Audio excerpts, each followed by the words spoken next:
Sebelumnya, Assalamualaikum warahmatullahi wabarakatuh. Waalaikumsalam warahmatullahi wabarakatuh. Ya, ini kami akan sebelumnya perkenalkan, nama saya Muhammad Rasid Ridho Abdillah, NIM 20, dan rekan saya Zakwandar Farudin, saya dari NIM 011. Saya Ryan Afif dari NIM 025. Oke, di sini kami akan menjelaskan hasil kerja pengujian web teman kami, yang dimana kita menggunakan 4 metode yang akan dijelaskan oleh kami nanti. Ya, silahkan yang pertama, Mas Apip. Metode yang pertama yaitu equivalent partitioning. Metode ini dibagi menjadi dua fokus utama. Yang pertama adalah sisi user. Pada sisi user, kondisi input yang diuji adalah judul, deskripsi, dan lokasi, dan foto. Temuan pada tes equivalent partitioning pada sisi user ini, semua kasus uji berhasil sesuai dengan expected output yang ditulis. Lalu yang kedua, input valid dengan dan tanpa foto berhasil disimpan. Lalu input invalid seperti membiarkan judul, deskripsi, dan lokasi kosong, serta mengunggah file non-gambar, misalnya format PDF, berhasil ditolak oleh sistem dengan pesan error validasi yang sesuai. Lalu yang kedua ada pada sisi admin.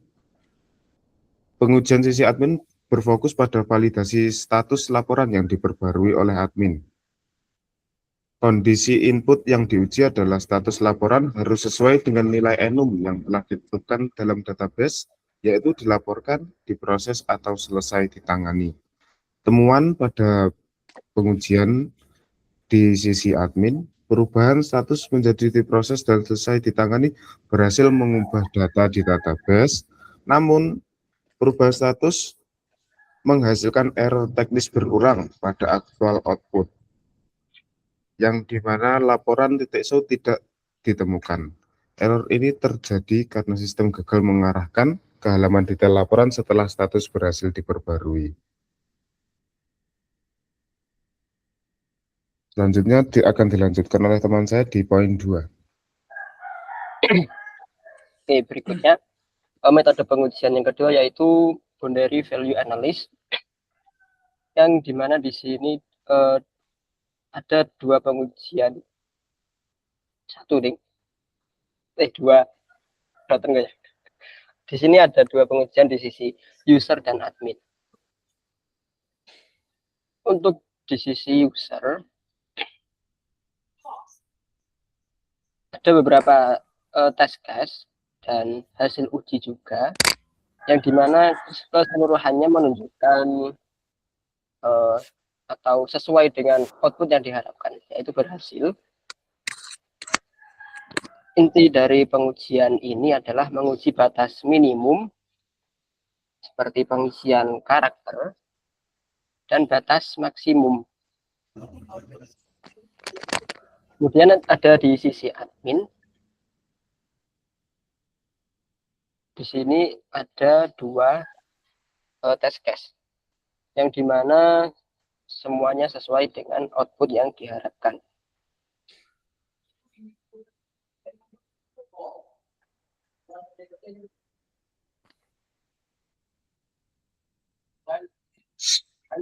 Untuk catatan, batas maksimal untuk ID tidak diuji secara spesifik dengan batasan integer maksimal, karena batas asli dari ID bergantung pada jumlah laporan yang sudah diinput ke sistem pada saat tes dilakukan.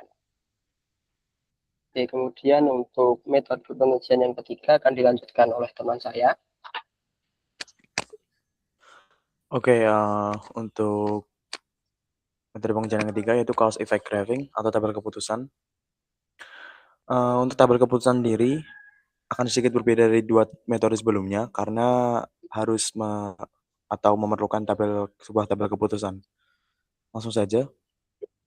Jadi di sini ada 2 sebab atau kondisi.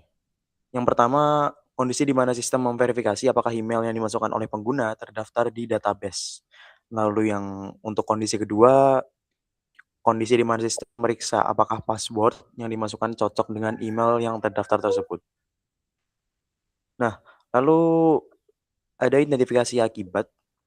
Yang pertama yaitu respon sistem berupa pesan error, email tidak ditemukan. Yang terjadi jika kondisi 1 atau cause 1 tidak terpenuhi, lalu ada error yang kedua atau akibat yang kedua. Pesan error password salah yang terjadi ketika email terdaftar, namun kredensial password tidak cocok atau passwordnya tidak cocok. Lalu untuk yang ketiga itu pada saat login sukses. Jadi user diarahkan ke halaman utama atau dashboard jika password dan email sama atau cocok dengan database. Nah, lalu kita masuk ke tabel keputusan. Di tabel keputusan ini untuk memetakan kombinasi nilai true sama false dari sebab dan akibat. Jadi untuk sebab untuk memprediksi akibat dan semacam itu. Lalu pada rule 1 kita menunjukkan kasus ketika email tidak terdaftar. Karena email tidak ditemukan, password menjadi tidak relevan dan sistem langsung memicu error email tidak ditemukan. Jadi C1F itu false karena email tidak ditemukan. Jadi password tidak relevan. Nah, lalu kalau email terdaftar, otomatis dari dua-duanya langsung true. Untuk bisa masuk ke akibat 2 maupun 3. Lalu untuk yang password cocok, untuk yang 1 email sudah terdaftar pastinya. Lalu untuk password yang dimasukkan tidak cocok, otomatis akan salah karena cause 2 tadi adalah password yang dimasukkan harus cocok. Jadi logisnya menghasilkan error password salah. Nah, lalu untuk yang rule ketiga, satu-satunya skenario login yang sukses, yaitu ketika email terdaftar dan password cocok sehingga menghasilkan akses ke dashboard user. Gitu. Oke, langsung masuk ke test case. Untuk di test case sendiri,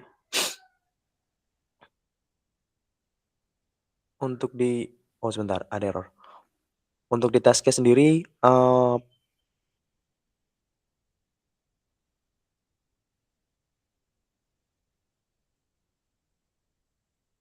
untuk pengetesan yang pertama, test case unit 1, untuk rule 1, input emailnya asal.email.com untuk mengetes dengan email yang tidak ada di database. Lalu input passwordnya juga bebas karena ini untuk pengetesan email. Nah, output yang diharapkan sistem menolak login, mengeksekusi efek 1 atau akibat 1, yaitu pesan error email tidak ditemukan. Dan hasilnya berhasil, yaitu pesan error email tidak ditemukan. Lalu untuk yang test case unit 2, rule 2, user@email.com, ini untuk yang ada di database. Nah, input passwordnya password bebas yang salah. Sistem menolak login, mengeksekusi aksi A2, pesan error password salah. Jadi yang diharapkan harus ada pesan error password salah, tapi pada hasil percobaan tidak dapat login benar, namun tidak ada pesan error password salah. Lalu untuk test case unit 3, rule 3,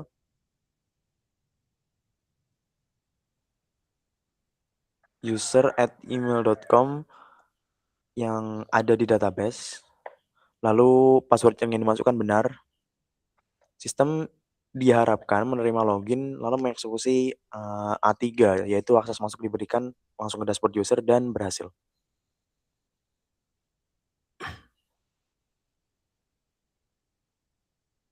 Nah, lalu masuk ke sisi admin, otorisasi dashboard admin.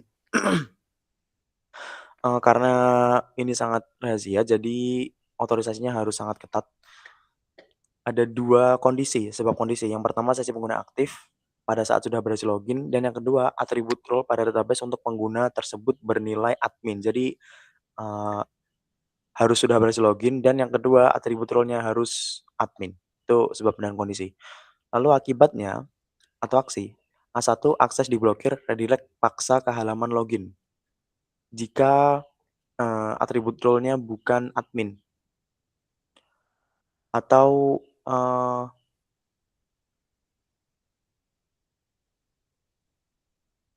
sorry. Untuk yang A1 ini untuk C1 yaitu sesi pengguna aktif. Jadi kalau belum login nanti akan dialihkan ke A1 yaitu akses diblokir, redirect paksa ke halaman login. Jadi harus login terlebih dahulu.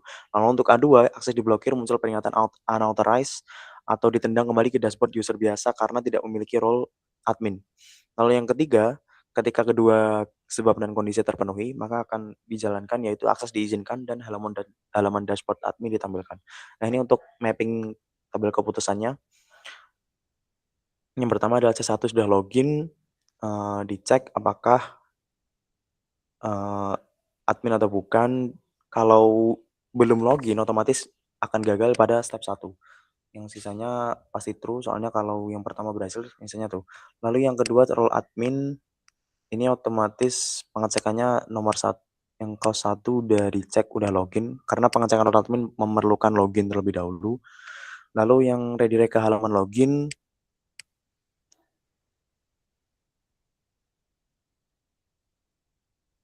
ini untuk redirect ke halaman login, yang pertama adalah true, false, false, lalu yang kedua error 403 redirect ke user, yang pertama false, true, false. Jadi ini akan di-redirect kalau state kedua tidak terpenuhi. Lalu yang untuk ketiga masuk ke dashboard admin, yang state 1 dan 2, yang ketiga, ini semuanya harus terpenuhi, jadi baru bisa masuk ke dashboard admin. Langsung masuk ke test case. Pada table test case, ada test case A1, role 1, belum login, jadi masih guess, kondisi role-nya tidak relevan, otomatis pada saat mencoba akses masuk ke admin, sistem mengeksekusi A1, yaitu dilempar ke form login. Itu harapannya, expected output. Dan hasil dari pengtesan berhasil, user diarahkan ke halaman login. Lalu pada test case kedua, ada waktu sudah login, namun role-nya user. User biasa mencoba mengakses URL admin, sistem mengeksekusi A2, yaitu akses ditolak. Dan hasil tesnya berhasil,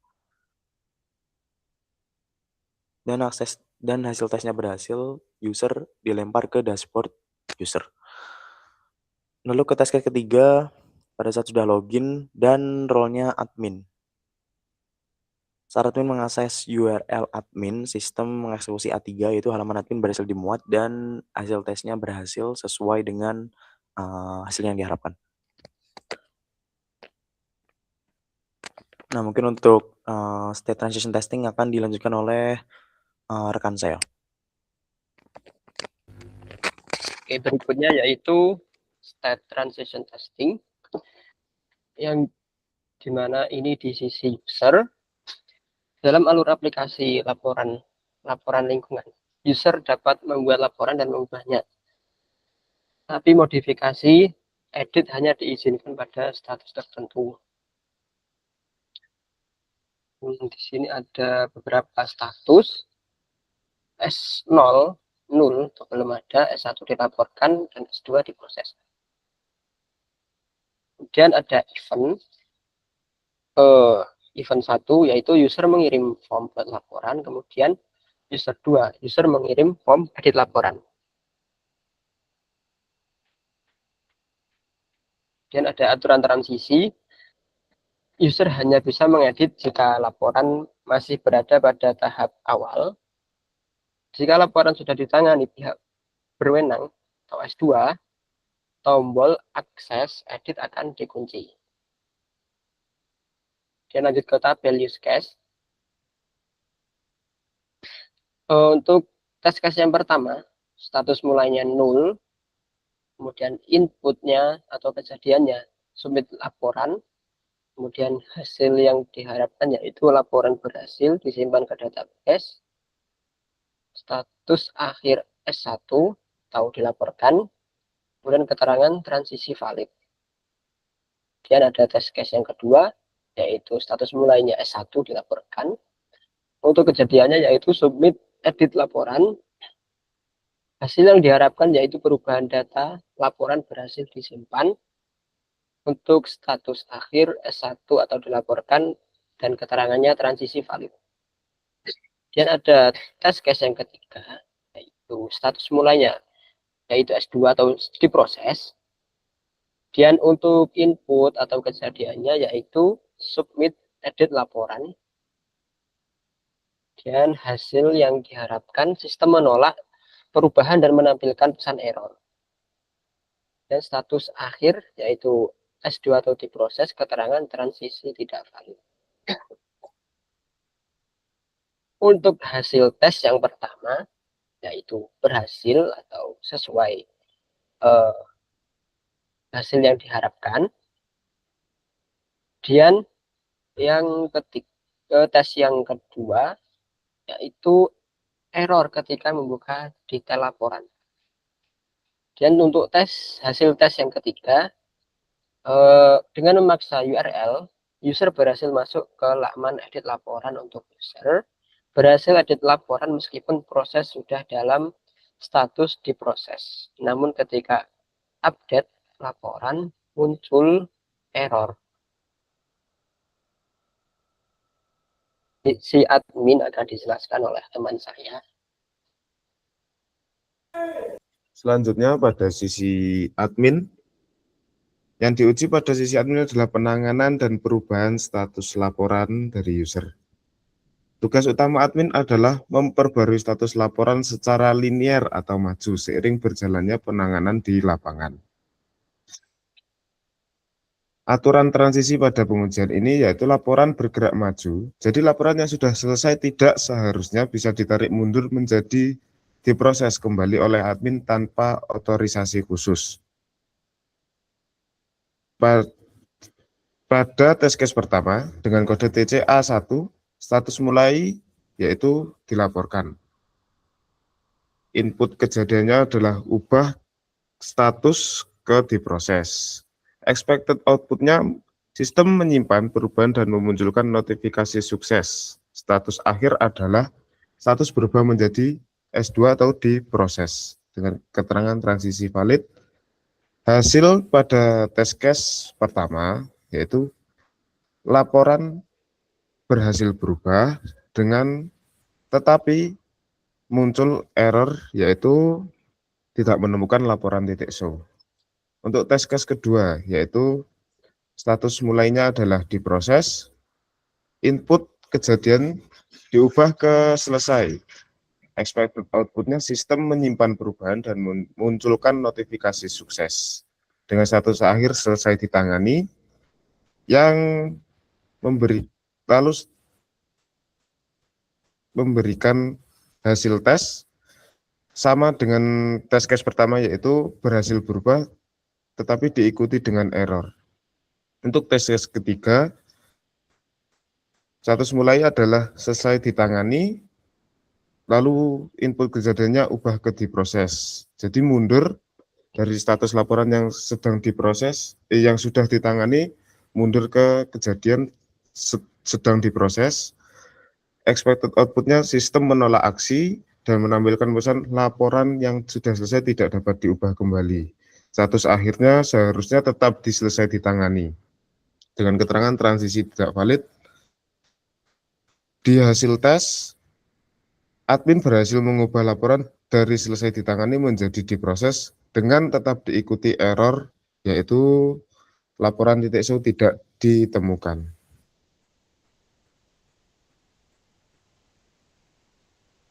Oke, sekian yang dapat kami presentasikan. Apabila ada tutur kata yang kurang berkenan, kami mohon maaf. Dan kami pamit undur diri. Sekian, wassalamualaikum warahmatullahi wabarakatuh. Waalaikumsalam warahmatullahi wabarakatuh.